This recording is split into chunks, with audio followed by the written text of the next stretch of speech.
En esta carrera global por dominar la inteligencia artificial, casi siempre pensamos en los mismos gigantes tecnológicos. Pero, ¿qué tal si les digo que en Sudamérica hay una nación que, de forma bastante silenciosa, está armando un plan para convertirse en una verdadera potencia tecnológica? Y su nombre quizás sorprenda a más de uno. Seamos honestos, es una pregunta válida. Para la mayoría, la respuesta inmediata sería no. Pero si rascamos un poquito la superficie, más allá de los grandes titulares, y nos metemos a ver los números, bueno, ahí la historia cambia por completo. 251. Grabemos ese número. Esa es la cantidad de startups de Deep Tech que están operando en Chile hoy. Y ojo, no hablamos de cualquier empresa, hablamos de compañías que usan ciencia e ingeniería súper avanzada para resolver problemas muy, muy complejos. Es una cifra que la verdad está obligando al mundo a poner atención. Pero el número por sí solo no lo es todo. Esas 251 startups son el 10% de todo el ecosistema Deep Tech de América Latina. O sea, sin hacer mucho ruido, Chile se está convirtiendo en un jugador clave, un peso pesado en la región. A ver, este crecimiento no es pura casualidad, no es algo que pasó de la noche a la mañana. Detrás de estas cifras hay una estrategia, una muy deliberada. Hay un plan, uno bastante ambicioso, diseñado para transformar al país por completo.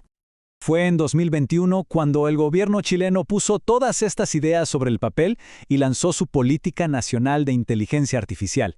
Esto es importante porque no es solo el mercado moviéndose por su cuenta, es una directriz nacional, un mapa para construir una nueva era. Y la meta, bueno, no podría ser más clara. No se trata solo de participar en el juego, se trata de liderarlo. El objetivo, dicho sin rodeos, es superar el promedio de la OCDE y ser el país más avanzado en IA de toda Latinoamérica para el 2031. Una declaración de intenciones increíblemente audaz. Entonces, ¿cómo piensan lograr algo tan grande? La estrategia se basa en 3 pilares. 3 ejes muy claros. Primero, construir los cimientos, o sea, talento, datos e infraestructura. Segundo, impulsar que la IA se cree y se use en todos lados, la academia, el gobierno, las empresas. Y tercero, que es crucial, hacerse cargo de los temas éticos y del impacto en la sociedad. La visión es potente, ¿no? Un futuro donde la inteligencia artificial, los datos y la creatividad humana se unen. Un panorama que se ve súper optimista y lleno de posibilidades. Pero, para que este futuro se haga realidad, Chile tiene que enfrentar 2 desafíos gigantescos que amenazan con descarrilarlo todo. Y aquí es donde la historia da un giro interesante. Porque la primera gran amenaza a este sueño chileno no viene de la competencia de afuera. No, viene de adentro, de las propias reglas que se están creando para guiar esta revolución. Esta es la gran pregunta, la que le quita el sueño a muchos en el ecosistema tecnológico de Chile. La intención de regular es buena, claro que sí. ¿Pero el método? El método podría tener consecuencias inesperadas y francamente muy negativas. Aquí hay un concepto clave que tenemos que entender: el problema de ritmo o el desfase regulatorio. La tecnología, y la IA en especial, avanza a una velocidad vertiginosa, casi de locos. Si la ley es demasiado lenta o demasiado rígida, en lugar de ser un timón que guía, se convierte en un ancla que frena todo el progreso. El problema de fondo es de dónde se está copiando la idea. El proyecto de ley chileno se inspira mucho en el modelo europeo, un modelo diseñado para los grandes, para los que crean la IA desde cero. Pero Chile no está en esa liga. Al menos no todavía. Chile es, sobre todo, un adaptador de tecnología, y aplicar reglas de productor a un ecosistema de adaptadores es como pedirle a un taller mecánico que cumpla las mismas normas que una gigantesca fábrica de motores. No tiene mucho sentido. Para las startups y las pymes chilenas, esto no es una discusión teórica, es su día a día.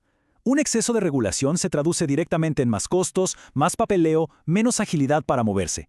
El gran riesgo es que, en el intento de proteger, se termine por asfixiar a los pequeños y medianos, que son justamente el motor de todo este ecosistema. Pero ese desafío de la regulación no es el único. Hay otro, uno que es quizá más profundo, más personal: el impacto que la automatización va a tener en los trabajos y, por lo tanto, en la vida de miles de personas. Miren este gráfico. Muestra el riesgo de automatización en toda la región.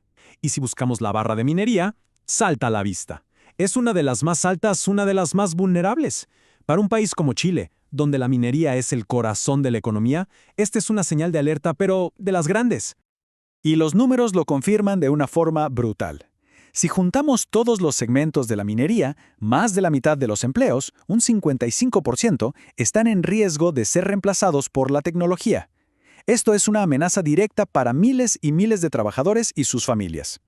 Y el golpe económico sería durísimo. Un minero promedio ganaba casi el doble del ingreso nacional mediano.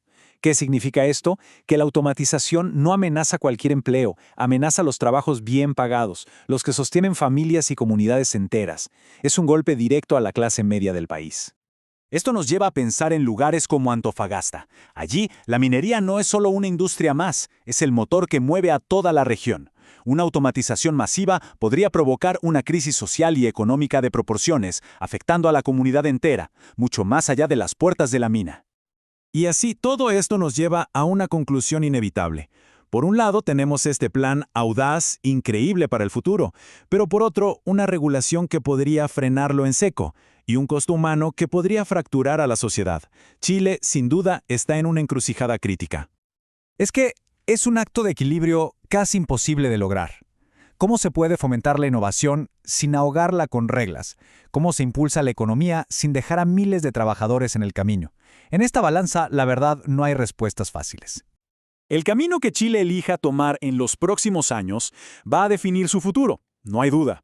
Se trata de un equilibrio de alto riesgo, donde cada decisión, por pequeña que sea, puede acelerar el progreso o, por el contrario, profundizar las desigualdades que ya existen. Y la pregunta final que queda en el aire es si se puede tener todo. ¿Es posible para una nación equilibrar la innovación y la protección social? ¿O esta carrera hacia el futuro inevitablemente va a exigir un sacrificio? El caso de Chile es un laboratorio del siglo XXI, y su apuesta por la IA es mucho más que una estrategia económica. Es un experimento social que el resto del mundo va a observar con muchísima atención.